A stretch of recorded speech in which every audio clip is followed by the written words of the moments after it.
So we have a guest speaker with us this morning. There's a couple of people I need to introduce you to. First of all, I've been part of the Youth for Christ, Mid Huron Youth for Christ board for about a year and a half now.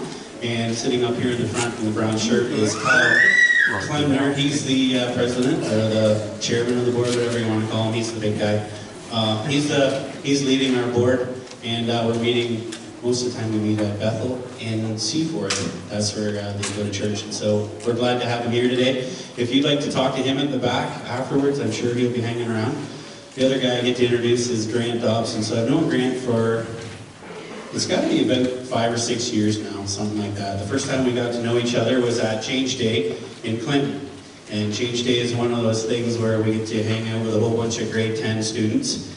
And Grant and his ministry partner, Susie, which you're lucky she's not here today, or you guys would be all standing up and you would be bouncing all over the place. They get to run a program for grade 10 kids, and it's a pleasure to be part of that program. And so it's great to have you here. It's an honor to serve on the board with you. We're looking for somebody who would like to be on that board from our church, because I've had to step back a little bit. I just don't have time to physically do everything. So if you would like to be part of this ministry, talk to myself or Kyle or Grant afterwards, and we'd love to talk to you. It's a real fun team to be part of, and so come on up, Grant, and share with us.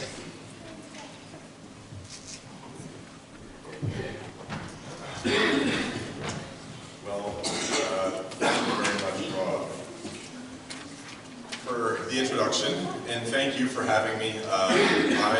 So my name is Grant, and I work with Youth for Christ, and I'm excited to be here. And I'm excited to be here for a couple of reasons. One, from a ministry perspective, I'm excited to let you know about YFC and who we are and what we do and all of that stuff.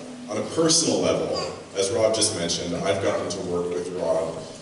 There's some distance between us, but I've gotten to see him working with teenagers, and he's gotten to see me working with teenagers. So it's cool to be able to just come and be a part of a service with you.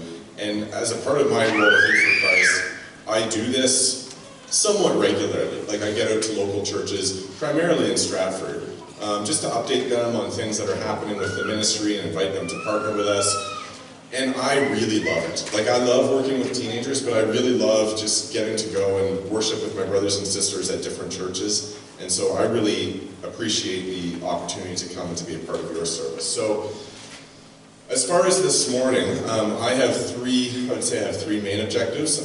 First off, I just want to introduce myself and give you a little bit more of a picture of who I am and what I do. The second thing is I want to introduce YFC, Youth for Christ, Youth Unlimited.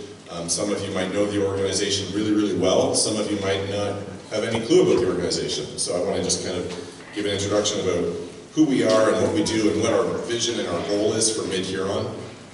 And then thirdly, I want to spend some time in the Word for a couple of reasons. One, to show the motivation behind our ministry and why we do what we do. But also I hope that the time that we spend in the Word is just encouraging and challenging for us as followers of Christ. Just aside from Youth for Christ, just as followers of Jesus, to be challenged and encouraged. And so, as far as introduction of myself, so my name is Grant, and I work for Youth for Christ. I've worked for YFC for 17 years. I started up in Hanover, and then I moved down to Stratford back in 2006. And so I've had a few different roles with YFC in Stratford. So right now I'm the director in Stratford, and so we've got a few staff there, and we run programs for students in grades, essentially grades 6 to 12. And I'll get more into kind of the nitty-gritty of what we do in a little bit. I am married. I've got a wonderful wife, Krista. She's my high school sweetheart. We started dating when we were 15. I've got two amazing kids, Noah, who is 14, and Sage, who is 11. So on a side note, it's really interesting when you're a youth worker, youth pastor, and you work with teenagers for a lot of years, and you support parents as they raise their kids, and then all of a sudden you have your own, and you realize how little you know about teenagers. And so that's a whole new journey, and it's mostly fun and exciting and rewarding and maybe terrifying at times. And so as part of my job with YFC in Stratford, so I'm the director for Stratford, but I also get to work with other ministry centers that are either starting up or just getting established on behalf of our chapter, which is Southwestern Ontario Youth for Christ. So that's why I'm here, and so I get to come and support what's happening here in Mid Huron. So that's who I am. Who is YFC? Well, I forgot about this thing. Oops, this should be fun. Okay, so who is YFC? So YFC is a non-denominational Christian youth ministry. We're located all around the world in more than 100 countries. Our very first staff person ever, back in 1944, was a man by the name of Billy Graham down in the States. And so that's where it all started, and then it just spread globally. And yeah, we're worldwide now.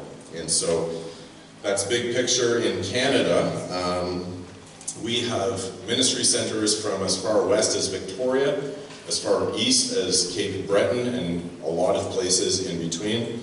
More specifically, there's 300 ministry centers across Canada, about 870 staff, and just under 6,000 volunteers across this great nation of ours with Youth for Christ. So that's kind of a big picture of YFC. Am I still on the right slide? Yeah. Okay, good. So that's a big picture of YFC. A more local picture, so there's all sorts of different chapters across Canada. Our chapter is Southwestern Ontario Youth for Christ. And so there is this committee, as Rob mentioned, a steering committee of people who are made up from various communities in Mid Huron that desire to see a YFC ministry set up for the youth of this area. And so that committee has been meeting for about 1.5 years. And so when I talk about what do we do with Youth for Christ, because we're very much in the, before I arrived this morning, I thought we were in the middle of planting a ministry with Youth for Christ. And then when I arrived, I was able to connect with someone who let me know that YFC actually, like 45 years ago, had stuff going on in Clinton and in the area. And so this isn't a new thing. This is just kind of a rebirth of a ministry that already existed. So what does YFC do? We do a lot of different things, and so I'm just going to kind of give you a summary. Some of these things may very well happen in Mid Huron, and some of them might not happen. And I'll explain a little bit more about that later. So what do we do? So in Southwestern Ontario, we do a lot of youth centers. And so just giving students an opportunity, a safe place where they can go with their friends and have caring, adult, Jesus-loving volunteers to be there with them, to build relationship, to support them through the things that they're going through. So this is a really common, throughout Southwestern Ontario, this is kind of YFC's flagship, is youth centers. Ironically enough, in Stratford, where I work, we don't have a Youth for Christ Shopping Center. We have one run by the YMCA, but we don't have a Youth for Christ one. So, campus life school programs, so we do a lot of work in schools. So in Stratford, where we don't have a youth center, that's like 75% of our ministry is based out of the school system. So in the school system, we run lunch hour clubs for students to come and to have their lunch with caring adults, a safe place, and then we have discussion with them, and we'll do Bible studies and different things. We'll do in-school mentoring, where the guidance department or principals will connect us with students who are going through a hard time, and we can build relationship and work with them through that. Sports coaching, currently I'm coaching a basketball team in Stratford, and that's mostly fun, and get to know these guys, these 13 guys, pretty well, and teach them a little bit about basketball, but really get to know who they are and the things that are going on in their life and support them in that. So really, we just, with regards to the school, we just look for opportunities to serve, and we just go and we serve and we bring Jesus into this place where we have this opportunity. Other things, performing arts ministries, there's all sorts of different things that we do. Sports coaching, I mentioned that, team on programs, summer camps, March break trips. So every March break we do a trip to Florida where we get on a coach bus for 26 hours with 50 teenagers. So The really funny thing is that, so I've been on that trip many, many times, and the really funny thing is when I come back and people are like, so how was your vacation? And I'm like, I'll trade you any day. But you know what, it's absolutely worth it, and I'll talk about that in a little bit. Missions trips, in Kitchener we have this new program, Catalytic Converters, where we have this auto shop, and we have mechanics who volunteer their time, and we teach kids like skills on how to maintain and repair vehicles while also talking about faith and Jesus and his love for them. And then of course church support and partnerships. We love the local church. And at the very foundation of who we are about going to the community, going out into the world and reaching young people and getting them connected to the local church. So wherever possible, we do partnerships with different churches to try to give kids an opportunity to get connected into the local church. So that's a little bit of a glimpse as to what we do. And there could be more things on that list. There could be different things on that list for Mid Huron. But those are some examples of things that we do in southwestern Ontario. And so I do want to invite you to partner with us. And so, as Rob mentioned, we have Kyle, our chairperson here. We have a steering committee of people from different churches throughout the area that gather to try to organize and to plant, rebirth this ministry. And ideally, we would love to have someone from each different community in Mid Huron. We'd love to have someone from each church represented to make this ministry happen. And so the steering committee is one great way to do that. You're not working with students directly, but it's kind of a behind-the-scenes planning and administrative vision kind of committee. In addition to that, of course, we will need volunteers. We don't need volunteers right now because we don't have anything going. But once the ministry is up and going, we'll need volunteers to work directly with kids. Prayer support, financial partners. So with Youth for Christ, we do need to raise all of our own support and raise the funds for the ministry. And so that's one more way that you can partner with us. So yeah, just different ways that you can partner with us. And so that's a little bit about who I am, a little bit about the organization and what we do. Why do we do it? That is a huge question, and for that I want to share with you our mission statement. And our mission statement is pretty simple and it's pretty clear, and it just says every young person living fully in Christ. Every single young person, not a select few, not certain demographics, every young person fully living in Christ. That's at the core of everything that we do, whether it's me coaching a basketball practice, or whether it's the camp, or whether it's the Bible study, or whether it's playing dodgeball with the kids, or taking a kid out for lunch or coffee to talk about their life. The foundation of everything that we do is to see every young person living fully in Christ. So, to continue on and to show you why we do what we do, but it also, I want to share this passage from Mark. So if you have a Bible, turn to Mark 2. Because I think that this passage does a good job of summarizing why we do what we do as an organization. But beyond Youth for Christ, I believe that this passage is really powerful in speaking to us and challenging us in the way that we look to and love and support and are supported by the people around us, and what community looks like and how we can bring people to Jesus. And so I'm just going to read the passage, and then there's a few points from that that I want to focus on. So Mark 2, verses 1 to 12. A few days later, when Jesus again entered Capernaum, the people heard that he had come home. They gathered in such large numbers that there was no room left, not even outside the door, and he preached the word to them.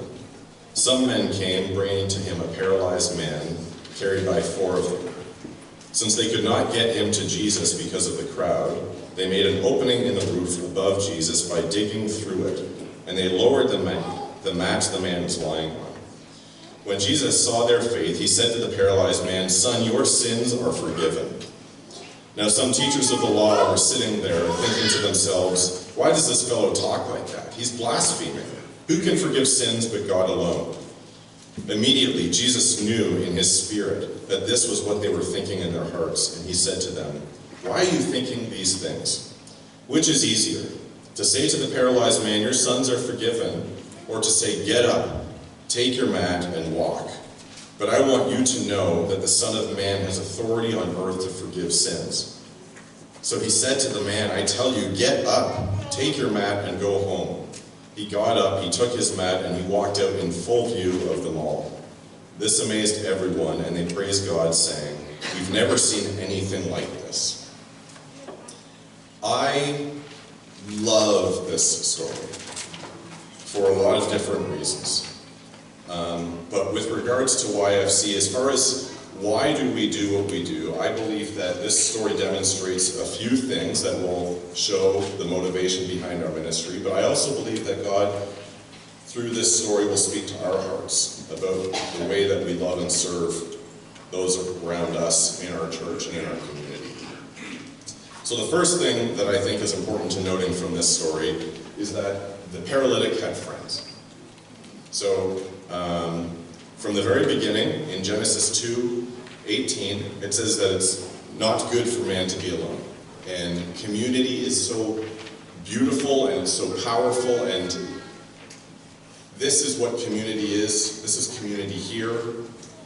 We have community in our families. We have community in our lives. But unfortunately, there are lots of folks, there are lots of young people who don't necessarily know what that community is like.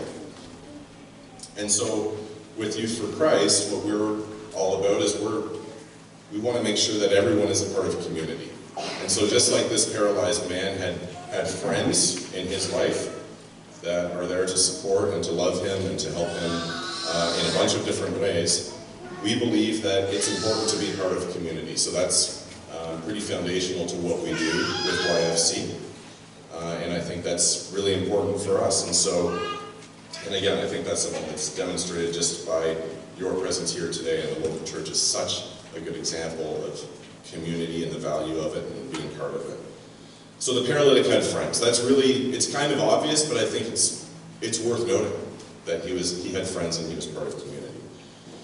But secondly, the friends were moved to action. So not only did he have friends, but he had friends that were moved to action. I think that in a lot of ways, we all, at certain points in our life, we are the paralytic. And we either have a physical need that we need healing or restoration for, but we also have spiritual needs. We need to be reconciled in our relationship with God. We need to be prayed for and supported in our walk with faith. And I love that passage of scripture that we read earlier. It's James 2. I'll just read a little bit of it. We've read the whole thing. James 2:14-17. What good is it, my brothers, if a man claims to have faith but has no deeds? Can such faith save him? Suppose a brother or sister is without clothes and daily food. If one of you says to him, go, I wish you well, and keep warm and well fed, but does nothing about his physical needs, what good is it? In the same way, faith by itself, if it's not accompanied by action, it's dead. And so this man that was paralyzed, he had friends. That's really good. He's part of community. His friends wanted the best for him. That's really, really good. They had good intentions. But if you have good intentions, but you don't have action, it doesn't matter. So the fact that the friends were moved to action, they saw a need in their friend's life, and not only did they see the need, but they were willing to do something about it and get up and get out of their comfort zone to get him to Jesus. So he had friends, the friends were moved to action, and the friends didn't get up. Or, sorry, the friends didn't give up. So they bring him to Jesus, they're doing their best, and they get there, and the place is full, and they can't get in. And at this point in the story, I think we would probably all agree that what the friends did was admirable.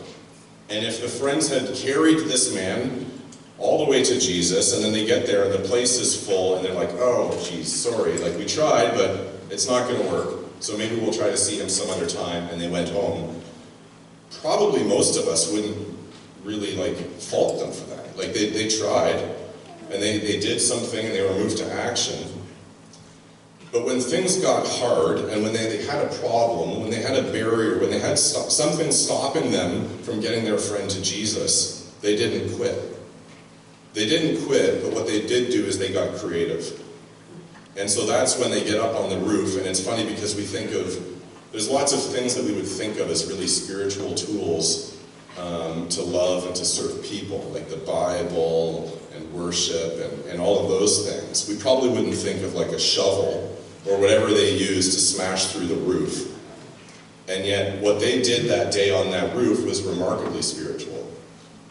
And they got really creative to do whatever that they had to do to get their friend to Jesus. And that's, with Youth for Christ, we are, like, the diversity of our programs. The reason that I don't stand up here and I can't just say this is exactly what a Youth for Christ program looks like and they're all the same, is because they're not all the same. Because every community is different, and the needs of the community are different, and the interests of the community. So we're all about creativity, and we're all about doing whatever we have to do to get young people into the presence of Jesus. So while we're not smashing holes through roofs yet, we are doing things like going on 26-hour bus rides to Florida. And I said earlier, like, people that give me a hard time about how it's vacation or whatever, I am not at all complaining about that, because I have seen God so many times on that trip. Like, there are people now who, I'm getting a little bit older, I've got some gray hair, and I've been around a little bit. And so there are now people who are in their early 20s that are loving Jesus, that are serving him so faithfully, that before that Florida trip didn't know a thing about him. So that's why we would do that 26-hour bus ride 100 times. So we get creative to bring people to Jesus. So I would ask you, in your context, who is it in your life that we need to bring to Jesus, and what is it that you need to do? And maybe you've tried to invite them to church and it didn't work. And so how are we going to get creative to continue to try to get them into the presence of God? So the paralytic had friends, that's good. They were moved to action, that's good. They didn't quit when things got hard. They got creative, they didn't quit. And I think that there's two main reasons that they didn't quit when they could have. And that is, the first is the value of their friend. So they love their friend and he's worth it. Like, this is going to be messy. This is going to be probably pretty awkward. I might make some people upset smashing a hole in the roof while Jesus is speaking. But that guy right there, he's worth it, so I'm going to do it. So the value of the paralytic and the power of Christ. These friends, I don't think that they would smash a hole through the roof and lower their friend to Jesus if they weren't 100% convinced that Jesus could change his life. So for us in our lives, this is really reassuring to me, because it can be risky, and we have to put ourselves out there when we're looking to love and to support people. And we have to be vulnerable. We have our own risks, but that risk is worth it because the people are worth it and God is faithful. So they had the paralytic had friends, they were moved to action, they didn't quit, and then this is, of course, the best part. Oh boy, I got ahead of myself. Jesus did what only Jesus could do. And so this story, I love it for a lot of reasons. One of the reasons, I like to laugh. And so I think of this story, and so there's this guy who's paralyzed and his friends bring him to Jesus and they can't get in. They're like, oh no, what are we going to do? So they smash a hole through the roof, and that would be a whole scene. And then it says that they lowered him down into the presence of Jesus. I kind of wonder, like, if he's already paralyzed, they could have just dropped him. I mean, if he's going to get healed by Jesus anyway, it's like... So it says that they lowered him. We don't know how quickly or slowly they lowered him. So they smash a hole through the roof, and in faith, they lower him down into the presence of Jesus. And it's at that point that God he does two amazing, miraculous things. One, he takes care of the physical needs of the man. And Jesus cares very, very deeply about our physical needs. And beyond that, he forgives him of his sins. And he addresses the spiritual need that that man has, that I have, that we all have.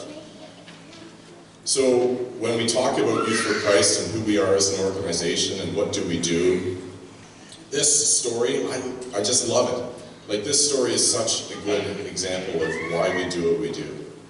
Because it's totally worth it, and because we have seen, I'm not planning on giving my testimony, but I am the byproduct of, I didn't grow up in a Christian home, I am the byproduct of youth ministry.